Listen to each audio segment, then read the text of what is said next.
This journey introduced me to a whole new way of living, and for that, I'm really thankful. People have many different reasons for going vegan. For some, it's watching documentaries like Cowspiracy, Fork Over Knives. For others, they've seen their friends do it. For other people, it's animal rights and the love of animals, but for me, my story was a little bit different. A few years ago, my health was pretty much in the gutter. I had anxiety, depression, and I also had IBS, which caused really bad stomach cramps and all the other lovely stuff that goes with it. I was also overweight. I always tried to go on a diet, but just didn't seem to lose the weight. I also ate a really standard Western diet, which didn't help. I was also a major sugar addict. I mean, I couldn't just have one chocolate. It had to be the whole box. Like, I love chocolates and biscuits. Any excuse to eat chocolate and I was there. So I'd be running down the shop on the way home from work. Had to have my next fix of chocolate and cake. Chocolate cake. I also liked a drink, but that wasn't a big thing for me really. For me it was caffeine. I was pretty much the British stereotype. I think I was born with a bottle of tea in my hand. I'd have about 8 cups of tea a day. Any excuse and I'd be there with a cup of tea and a biscuit. I'd also lost my period. I'd been on the contraceptive pill since I was 18 years old. I'd never had a break off it. I came off it 8 years later because I believed at the time it was affecting my mood, and I still believe that to this day. It made me incredibly low and I couldn't cope. I just couldn't be on it anymore. I tried different types and it just wasn't working for me. So eventually I decided to come off it and realised that I wasn't having a period, and 12 months passed and still no period. So I went to the doctor and they basically said, come back in another 6 months, because apparently it's quite common after a certain amount of time when you come off the pill to just like not have one. So I went back. At this point it was like 18 months and they were like, yeah, there's something not right. So during this like time of waiting, I started looking into what it was. I mean, I was going on Google, which is like quite a dangerous thing to do really, because Google usually comes up with the most awful answers to your questions that you put in. You can say you've got a headache and, you know, something awful comes up. And so I put in my symptoms and the results that came back mainly was polycystic ovarian syndrome, otherwise known as PCOS. PCOS is a condition which affects how a woman's ovaries work, and there are 3 markers for PCOS. So when you get tested, they test for certain levels of hormones within your blood. So they've got to be, like, the levels have got to be slightly like raised. They also send you to the hospital, so you get a scan on your ovaries to see if you've got any cysts. And they also check to see what your periods are like. So they ask you, are they irregular, are they heavy, do you not have any? And then they can make a decision from there. But there are a whole load of other horrible symptoms that go with it as well. So when my test came back, I had cysts on my ovaries. My bloods were slightly raised, and they already knew I had no period. So, you know, it was positive that I had PCOS. So I'm sat in this doctor's office and I'm told,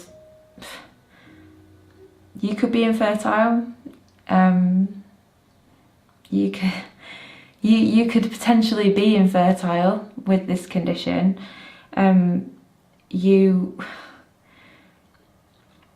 Later in life you could have diabetes, you could have heart disease, and you're more susceptible to certain types of cancers. So in that moment you can imagine how I felt. I mean, it affects me now just thinking about it. I was just devastated. I mean, I was 28 years old at this point, you know, whole life ahead of me, thinking, you know, I don't want kids now, but I'd like to have that opportunity like in the future. And this person just, in that one statement, just changed my life. And what made it worse was that they just handed me like some piece of paper off some patient website saying, here you are, go home. Like, come back in a few years if you want to have kids. All we can do is put you on the pill for the time being. What was that going to do? I was just in a state of shock. I think, I just went home numb. Couldn't believe that this institution couldn't do anything for me. You know, and in my eyes, it wasn't good enough. It wasn't good enough that that was all they could offer me, and it wasn't good enough that this was it. You know, you go home, we know you've got all these symptoms, but so what? Like, this is your life, go and get on with it. That was what I took away from that. I'm sure the doctor wasn't actually, not what they would have said, but that when you were faced with a diagnosis like that, told that there's nothing we can do, go home, that for me personally is what I took away from that conversation. So I did, I went home and felt pretty rubbish about it, to be honest. Now, strangely, around the same time, my partner Simon and I had started watching this documentary called Fork Over Knives. Now, this was the game changer. This was the catalyst which changed everything. My partner had also started to pursue a career in nutrition science, and with his support, I began to change my food and lifestyle. So my partner and I started to do some research, and we found that I needed to reduce the toxic load on my body, so stop eating food and having drinks that interfere with my hormones. So not eating foods like meat, dairy, eggs, processed sugars, just processed foods generally, and also not having drinks like alcohol and caffeine. And also not using cosmetics or household products that can interfere with the balance of your hormones. And this approach, we both found, lent itself very well to a vegan lifestyle. So I decided to clean up my food choices and gradually make the transition to go vegan. So when I say clean up, I mean clean up. So no cake, chocolate, processed foods, nothing. So no matter how vegan that cake was, I wasn't allowed it.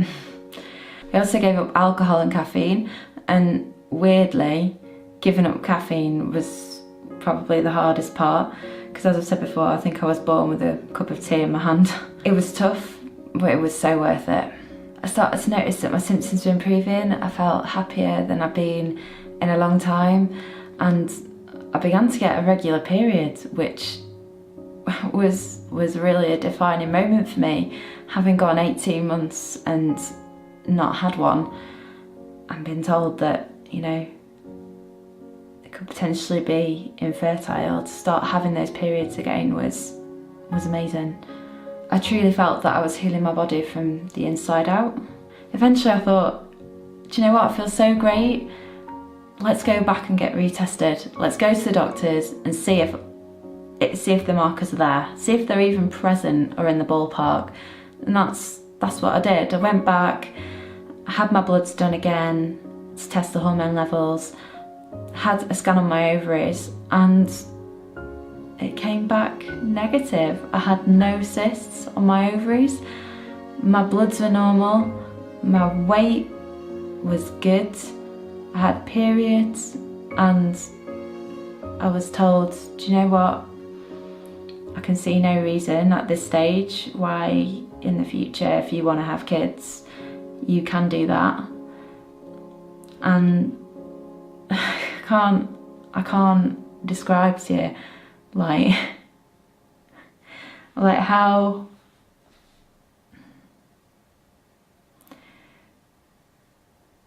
what a weight that had been, that I'd been carrying around with me that whole time. Yeah, it was a real moment for me, and it's one of those things that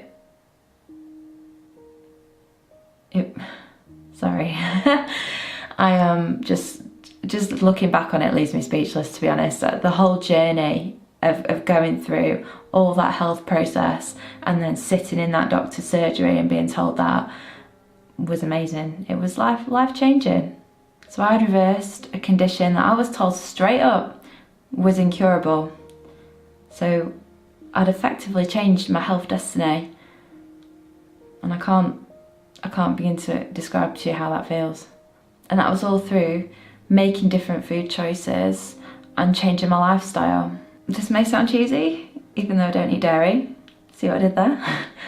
But I really believe that veganism saved me, because it saved me from a lifetime of fear from the future, fear for my own health, and fear of my own body and what my body can do. And although I kind of fell into being vegan through my own personal health journey, I also learned that being vegan is more than just about what you eat. I learned that being vegan is about compassion. It's about compassion for yourself, compassion for others, and compassion for animals.